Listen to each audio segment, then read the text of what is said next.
Welcome to vidonko.com। আমি Srabanti ma'am, তোমাদের ম্যাথসের ma'am. নিয়ে এসেছি নতুন অঙ্ক। চলো দেখে নেওয়া যাক কি প্রবলেম আছে সলভ করার জন্য। সাইন থিটা ইকুয়ালস টু 4/5 হলে cosec theta by 1 plus cot theta এর মান নির্ণয় করে লেখো। ওকে, তো সাইন থিটার ভ্যালু দেওয়া আছে, আমরা কস থিটাটা পেয়ে যাবো এখান থেকে। আর কোসেক থিটার ভ্যালু কি করে পাবো? 1/sin থিটা মানে কোসেক থিটা।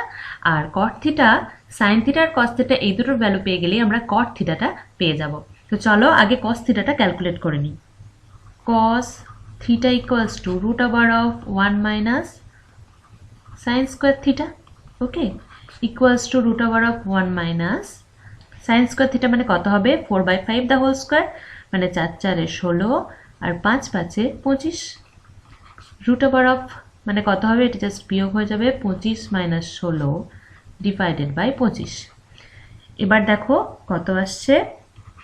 √, ওপরেরটা কত আসবে?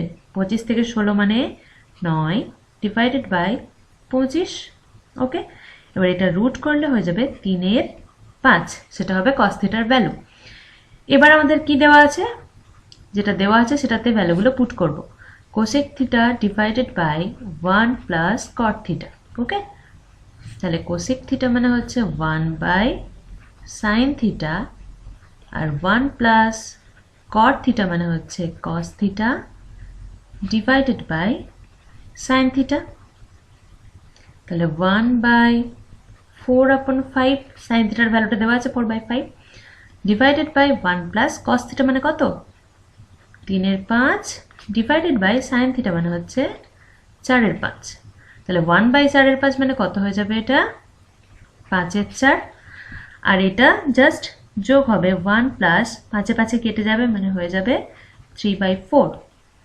মানে ওপরে আসছে 5/4, নিচে হয়ে যাবে 4 প্লাস 3/4 মানে হয়ে যাবে 5/4 ডিভাইডেড বাই 4 উপর 5 6 7 7/4 মানে হয়ে যাবে 5/7 আনসার।